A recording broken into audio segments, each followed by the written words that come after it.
పక్షుల ఆశ్రమంలోకి ప్రవేశించారన్నమాట వాతావరణం. వెంటనే అంటున్నాడు ఆయన, లోపా ఆ హోమధూమాన్ని చూశావా? నిర్ధూత పాతకములు హవిర్ధూమలతగ్రలస్య విలసన విద్యా విలసన శిక్షాధూర్ధరములు. ఈ వాయువులు ఎంత బాగున్నాయో, ఒక్కసారి ఈ గాలి పీల్చుదాం హాయిగా. బయట గాలికి ఇక్కడికి ఎంత తేడా ఉంటుందో తెలుసా? హోమధూమం ఇది అనగానే లోపాముద్ర హోమధూమం విలువ తెలిసిన సాధ్వి. అందుకని ఇలా చేతులు పట్టింది. నిజమే నాథా, మనం ప్రయాణం కారణంగా తరచూ యజ్ఞాలు చేయలేకపోతున్నాం. ఆ యజ్ఞధూమాన్ని ఆఘ్రాణించి చాలా కాలమైంది అని ఆ దోసిట్లోకి ఆ యజ్ఞధూమాన్ని ఇలా తీసుకుని అలా ఆస్వాదిస్తుంది ఆవిడ. ఏదో వేసవికాలంలో చలివేంద్రంలో ఆబగా మంచినీళ్లు తాగినట్టుగా ఆ ధూమాలను వర్ణిస్తున్నాడు చూడండి. నిర్ధూత పాతకములు హవిర్ధూమలతాగ్రలస్య విలసన శిక్ష ధూర్ధరములు నిజ భజన వివర్ధిత సుకృతంబులు ఇచటి వాయువుల బల. అబలామణి అన్నాడు ఇక్కడ. ఇది సార్థకమైన విశేషణం, అవమానం కాదు. ఎందుకంటే ఆవిడ నడవలేక ఇబ్బంది పడుతుంది. అటువంటిప్పుడు అబలా అనకపోతే తబలా అంటారా? అబలాయే అనాలి. అక్కడ అది అందం. తరుణి అనకూడదు అక్కడ. ఆవిడ వృద్ధురాలు, పెద్ద ఆవిడ. ఇంతే, కవులు తెలిసే వాడతారండి, మొహమాటమే లేదు. అంచేతను నడవలేక నీరసంగా ఉందిగా, అందుకని అబలా. ఈ వాయువులు సేవిస్తే నీకు బాగా ఓపిక వస్తుంది. అవునా అంటుంది ఆవిడ. అది ఓపిక తెచ్చేటువంటి వాయువులు హోమధూమాలు. ఆక్సిజన్, కార్బన్ డైఆక్సైడ్ కాదు అది. హోమధూమం ప్రభావం. నిర్ధూత పాతకములు పాపాలను ఎగరగొట్టి పారేస్తాయి. నిర్ధూత అంటే విసిరివేయబడిన. నిర్ధూత అఖిల ఘోర పాపమకరీ భిక్షాం దేహి కృపావలంబనకరీ. నిర్ధూత అఖిల ఘోర పాపమకరీ.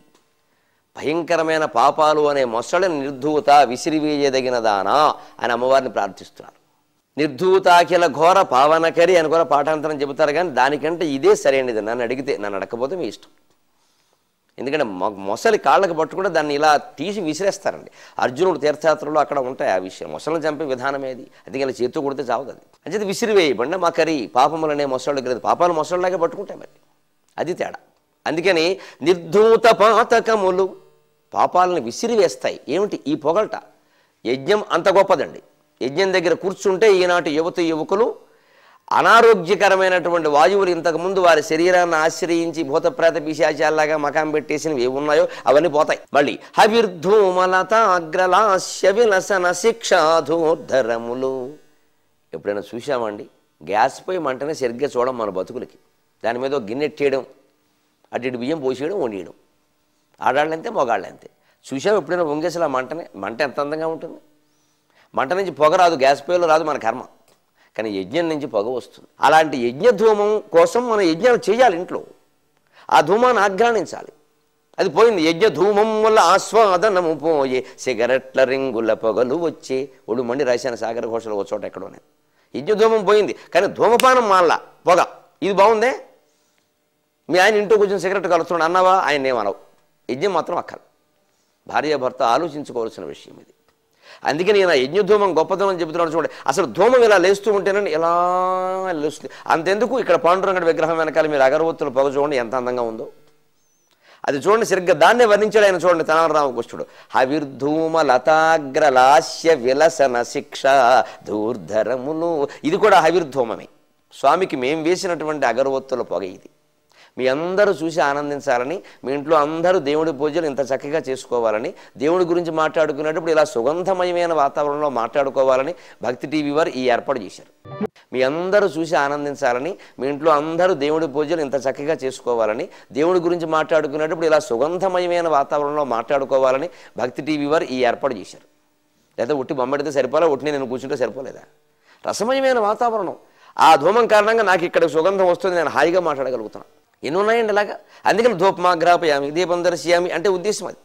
ఇదే మనం గ్రహించాలి. ఆ సరిగ్గా ఆ పొగను మీరు గమనించండి. లతాగ్రలాస్యం, ఒక చెట్టు మీదకి పందిరి మీదకి పోయి పాకుతున్న తీగ చూడండి. లత అగ్రం, దాని కొస, అది నాట్యం. అంటే ఇలా కొస ఇలా పాకుతూ ఉంటే దానికి గాలి వచ్చిందండి. చిరుగాలి రవళికై పరవశించిన తీగ నాట్యములకు అని సాగర ఘోషలో ప్రకృతిని వర్ణిస్తూ రాశాను.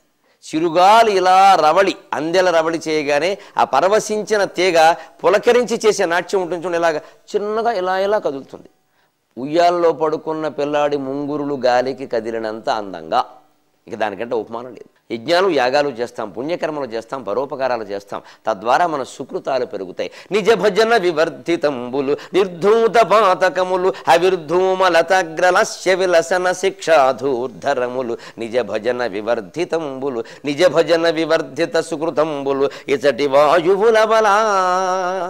ఆ ధూమాన్ని ఆఘ్రాణించింది లోపాముద్ర. మనం కూడా ఈ పూటకి యజ్ఞధూమ భావనని ఆస్వాదిద్దాం. కనీసం